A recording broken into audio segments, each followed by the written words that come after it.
تخيل تصحى في يوم على خبر إن اليابان رجعت بقوة لسباق التكنولوجيا العالمية، تستعد لإسقاط أقوى شركات لإنتاج أشباه الموصلات العالمية زي TSMC وسامسونج.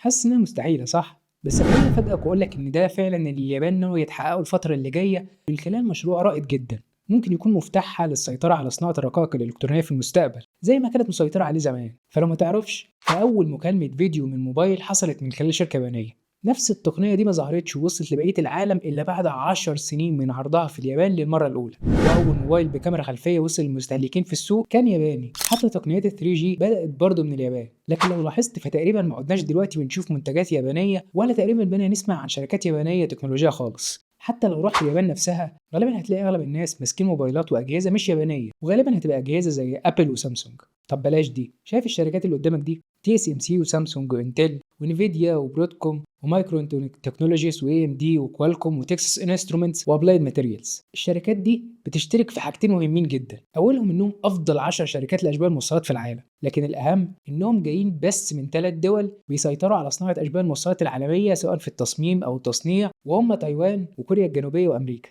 واخد بالك ان اليابان مش موجوده في ولا واحده فيهم؟ بلد كان بيسيطر في يوم من الايام على اكتر من نص صناعه اشباه الموصلات العالميه لوحدها، وبالرغم من كده ولا شركة واحدة النهاردة من اليابان بنشوفها في قائمة العشر الأوائل دول. ده بالظبط مقدار التدهور اللي وصلت له اليابان على مدار 30 سنة اللي فاتوا. لكن كل ده اتغير في 2020 لما بدأت اليابان تشتغل على مشروع ضخم بدعم من الحكومة وشركاتها المحلية العملاقة بكل مواردها، عشان يخلوا اليابان ترجع بسرعة وبقوة تنافس عالميا في إنتاج أشباه الموصلات المتقدمة. المشروع ده واللي بدأنا نعرف عنه السنين الأخيرة وهكلمك عنه دلوقتي اتحول لشركة ضخمة نقدر نقول إنها واحدة من أكتر مشاريع تصنيع أشباه الموصلات طموحًا في وقتنا الحالي، وكل ده بدأ بمكالمة تليفون مفاجأة. وهنا بقى نيجي للأسئلة المهمة، إيه هو المشروع اللي هيقدر يرجع اليابان تاني لعصر الصناعات التكنولوجية بعد عقود طويلة من التراجع؟ وإيه أصلًا سبب تراجع اليابان بعد ما كانت مسيطرة على الأسواق التكنولوجية في الثمانينات والتسعينات؟ وإيه سبب حالة التدهور اللي حصلت لليابانيين دي؟ وإيه هي الشركة اللي اليابان كلها واقفة وراها النهاردة؟ وإيه سر مكالمة التليفون الأهم في تاريخ أشباه الموصلات اللي بدأت بيها الحكاية كلها؟ وليه عمالقة أشباه الموصلات العالميين زي TSMC وسامسونج وانتل قلقانين منها؟ وهل هيغير المشروع الياباني شكل صناعة أشباه الموصلات العالمية في السنين الجاية؟ ده جزء من أسئلة كتير هنجاوب عنها النهاردة، فأتأكد إنك تتابع للآخر. ومن غير تأخير خلينا نبدأ على طول. أنا أحمد طه وأنت بتسمع الخلاصة.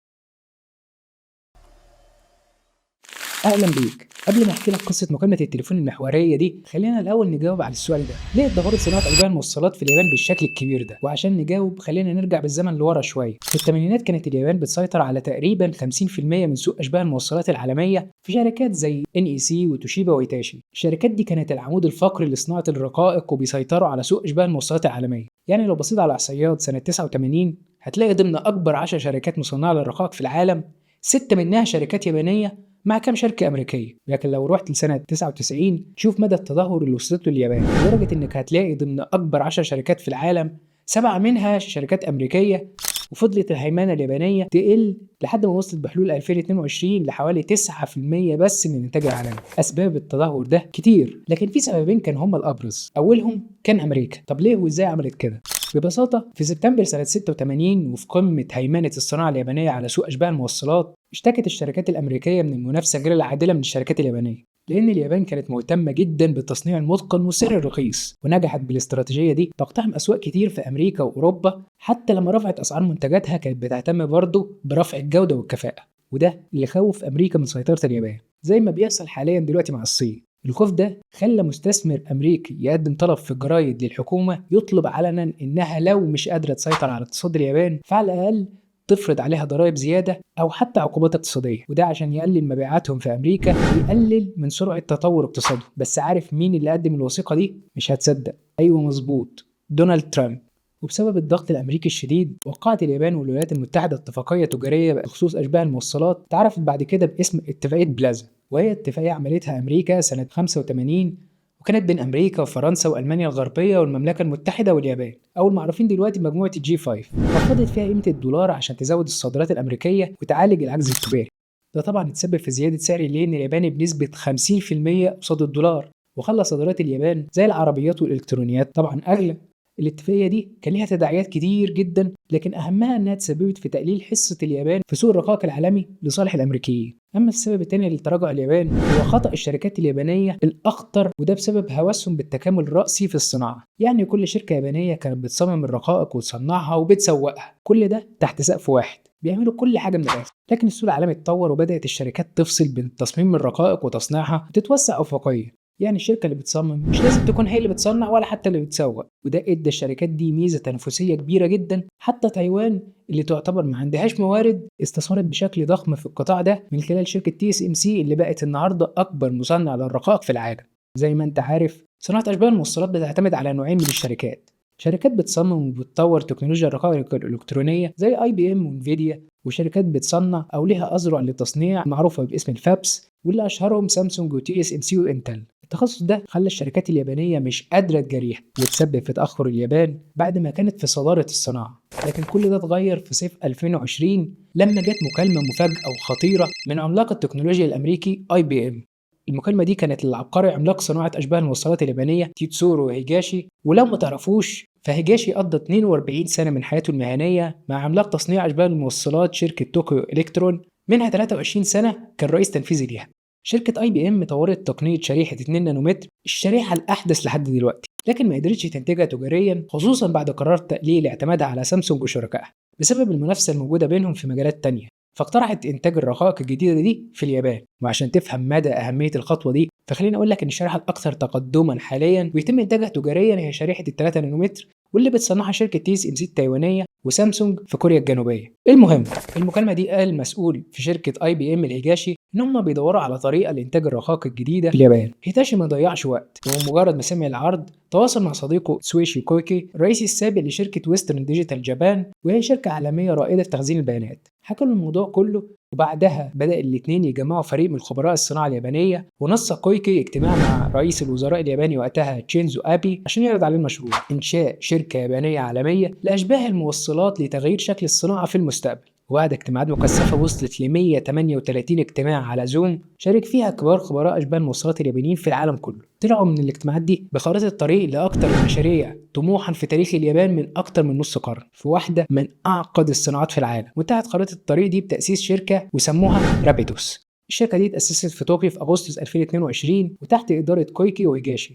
اسم رابيدوس مشتق من الكلمة اللاتينية بمعنى رابيد أو سريع، واللي بيعكس التزام الشركة بتطوير قدرات أشباه الموصلات اليابانية بشكل سريع. الحكومة اليابانية قدمت دعم كبير لرابيدوس يوصل ل 920 مليار ين، يعني تقريبا انت بتتكلم في 6.1 مليار دولار، غير 8 شركات يابانية عمالقة واقفين ورا رابيدوس، أبرزهم شركة تويوتا وسوني وNEC وسوفت بانك وNTT، اللي ضخوا حوالي 100 مليار ين مع خطط لزيادة استثماراتهم قريب، غير احتمالية انضمام شركات يابانية تانية زي عملاق تكنولوجيا المعلومات فوجيتسو.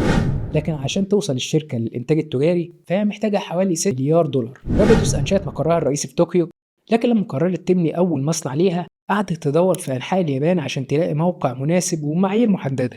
وبعد بحث طويل قررت الشركة بناء مصنعها في مدينة تشيوتسي في جزيرة هوكايدو، وفعلا بدأوا ببناء المصنع في سبتمبر 2023 وخلاص قرب يخلص، وهيبدأوا الإنتاج التجريبي في إبريل 2025. واللي انت شايفه ده هيبقى هو التصميم النهائي لشكل مصنع رابيدوس. السقف الخارجي هيتغطى بالكامل بالعشب، وهيعتمد بشكل كامل على الطاقة المتجددة بنسبة 100%، وده هيخليه أكتر مصنع صديق للبيئة في العالم. لكن أكيد دلوقتي في سؤال مهم بيدور في بالك: إذا كانت أمريكا هي السبب في خلق صناعة أشباه الموصلات في اليابان في أوائل التسعينات لحد ما خرجوها بره المنافسة، فليه دلوقتي بتسمح لليابان إنها ترجع تنافس تاني وبقوة كمان؟ سؤال منطقي، بس الإجابة أعتقد مش بعيدة عنك.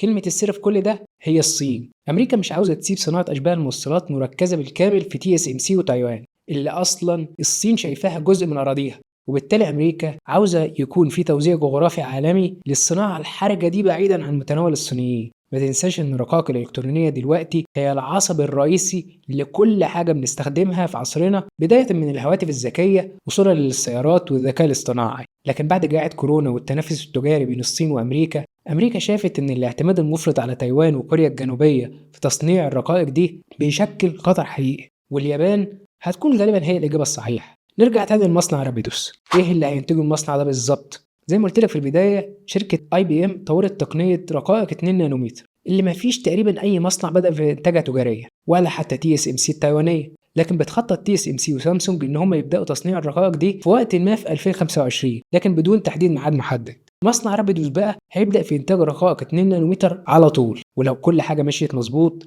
متوقع يبدأوا الإنتاج التجاري في أوائل 2027.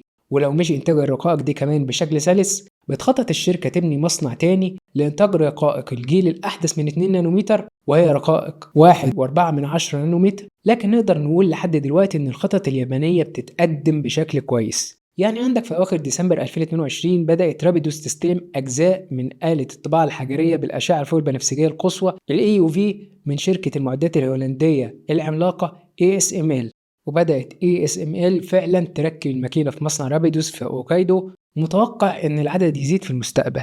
وده خلى ASML تقرر تبني مركز خدمي في مدينة شيوتسي يخدم على مصنع رابيدوس والمصانع التانية اللي هتكون جزء من سلسلة التصنيع، واللي متوقع كمان إنها هتتبني في المنطقة دي في المستقبل. خلي بالك إن دي أول آلة طباعة حجرية EUV تدخل اليابان أصلا. آلات الطباعة الحجرية ضخمة وبتتنقل على أجزاء في طيارات شحن كبيرة. وزن الآلة الواحدة بيوصل ل 71 طن وبارتفاع حوالي 3.5 متر، غير تمنها الغالي جدا واللي بيوصل ل 180 مليون دولار. آلة معقدة جدا ومحتاجة خبرات عالية من الخبرات التشغيلية مش موجودة غير عند عدد قليل من شركات الرقائق الإلكترونية زي انتل وTSMC وسامسونج، واللي موجود منها في العالم كله لحد النهاردة 42 آلة من إنتاج ASML اللي تعتبر المورد الوحيد لآلات الطباعة الحجرية. ده طبعا بعد سماح أمريكا لبلدان معينة إنها تستوردها. لكن وعلى الرغم من كل ده إلا إن لسه لحد دلوقتي في شكوك ومخاوف من عدم قدرة رابيدوس على الوفاء بالتزاماتها والبدء في الإنتاج التجاري للرقائق ال 2 نانومتر بحلول 2027، خصوصا وإنك داخل منافسة في سوق صعب ومعقد ضمن شركات سابقاك بسنين ومعها مزايا تنافسية ضخمة. يعني عندك مثلا شركة TSMC العملاق الضخم اللي بيسيطر على 90% من سوق الرقائق الإلكترونية الأكثر تقدما، يعني أحدث الرقائق من أحدث الأجيال TSMC هي اللي بتنتجها. وعلى الجانب التاني رابيدوس دلوقتي جاية تصنع الرقائق الأكثر تقدما في العالم وبتبدأ دلوقتي من الصفر. أنت متخيل الفرق الرهيب بين الشركتين وشكل المنافسة بينهم هيبقى عامل إزاي؟ لو لسه مش متخيل فحب أقول لك معلومة بسيطة. أنت عارف إن أحدث شريحة بيتم إنتاجها بكميات كبيرة في اليابان دلوقتي هي إيه؟ أحدث رقاقة يابانية بيتم تصنيعها هي رقاق 40 نانومتر، وده جيل قديم جدا يستخدم في صناعة السيارات والأجهزة الإلكترونية الاستهلاكية. وده اللي مخلي ناس كتير شايفين إن خطوة رابيدوس لإنتاج رقائق 2 نانومتر خطوة متعورة.